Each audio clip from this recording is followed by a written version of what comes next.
What is up, Primes? Optimus Prime here, back with another video on Transformers, of course. What do you expect? It's what my channel's named after, isn't it? Anyway, the Transformers movies haven't done well. You can understand that. One of the reasons for that is Optimus Prime. Yes, he's the noble leader. Yes, he's still badass. But he's a ruthless killer. And everybody knows that's not Optimus. He's the heroic leader who doesn't give up. He's inspirational. And he has the spark of mercy, as some like to call it. He's not a cold-blooded killer. Oh, but sure, when Megatron's, all like, we should make peace, create a truce, Optimus rips his freaking head off. Yeah, no. Any other Optimus would not do that. This Optimus is an evil bastard. Michael Bay ruined him. And here's why. It goes back to Revenge of the Fallen. Yeah, as far back as the second movie. If you've watched Pet Sematary, or hell, even Justice League, bad of a movie as that is, you would know that if somebody comes back to life, they're not themselves. They're more hostile. It's true. If somebody comes back from the dead, they are violent. That's even referenced in GTA 5, when Michael's on the slab, and he's like, back from the dead, mother effers. Yeah, that's actually a reference to that.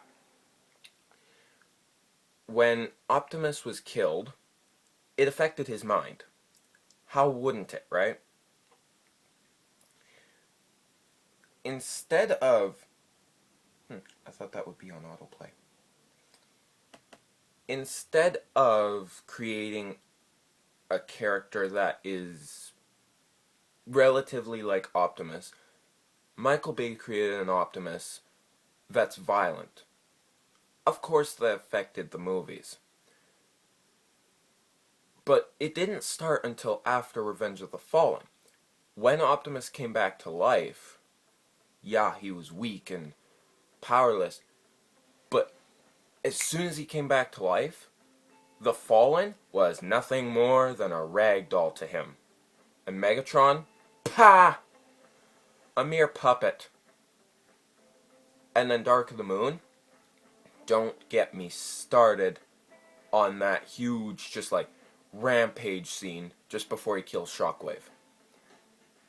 He just slices through everyone, blows them up, punches through Shockwave, and rips his eye out.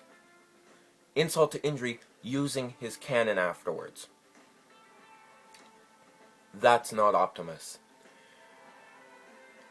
It gets worse through the movies, because in Age of Extinction, he breaks his rule number 1, never kill humans. Soon as Cade, the man he's never met before, is threatened, bursts out of the bar and starts shooting humans carelessly. Doesn't even care, it's just like, I'm sorry about doing this, just blasts them. And you know why? It's because he died and came back to life. That screws with your mind. So, really, that's how Quintessa was able to grab a hold of him in The Last Night. If he wasn't killed off in Revenge of the Fallen and then brought back to life, Quintessa wouldn't have been able to control him. He would have been able to fight back. But Optimus is kind of like an insomniac. Absolutely tired, no energy, and can't even control his own mind. As it is. So Quintessa steps into the picture, and she takes advantage of that. She uses his mind in the efforts that she can control him. She tried to control Megatron. Yeah, he kind of ran off, even though she gave him a new body. But Optimus, he's more mentally weak. In fact, he's so mentally weak right now that a Jedi could do a mind trick on him. He's going crazy as it is. So then he comes to Earth, kills a couple of the knights, steals the staff, and that's it. Like, and then exclaims, "What have I done?" He's done more bad stuff throughout the previous movies, 2, 3, 4, and maybe even 1. And he's now exclaiming, "What has he done?" He's not like, "What have I done?" while mind controlled. When he heard Bumblebee's voice, it brought back every single memory from all the previous movies, from Cybertron, all over. And that just kinda made him realize that throughout these previous 4 movies, he's been a bit of a prick. It's not the mind control that he was talking about. He knew that he was evil. He didn't know how to control it. He died and came back to life for Primus' sake. That has to mess with someone's mind, doesn't it? It does. So, obviously somebody's gonna take advantage of that. Quintessa. Megatron could have, just as easily. Sentinel. Yeah, pretty much. The Fallen, if he really wanted to. If Optimus had not been killed off, when Jetfire offered his parts to Optimus, Optimus would have said, "No, you fight. You will help us." He came back to life and he was just like, "Okay, give me your parts." Then he fights the Fallen, and what the real Optimus would do is try and bring the Fallen to justice. Not take his face off and then rip out his spark. Yeah, he's the main baddie. But if he's the main baddie, you want him to be the main baddie through at least more than 1 movie. But Michael Bay hated The Fallen, so what can you do? So yeah, Optimus Prime goes crazy. Does that mean that he's a bad character, a badly written character, or evil? No, actually. In fact, he's a well-written character, he's just not well explained. And that's something Michael Bay skips out on, is explanations, definitions. Why does this happen? Who causes this to happen? Had this happen? He really didn't explain the whole Pet Cemetery thing about Optimus. But, hey, I mean, I think I know more about the movies than Michael Bay knows about them, and he directed them. So, what can one kid do, right? Well, Optimus is also not evil. Yes, he's done bad things. But take Arthur Morgan, for example. He's done bad things all his life, but he's still a good guy. John Marston, same thing.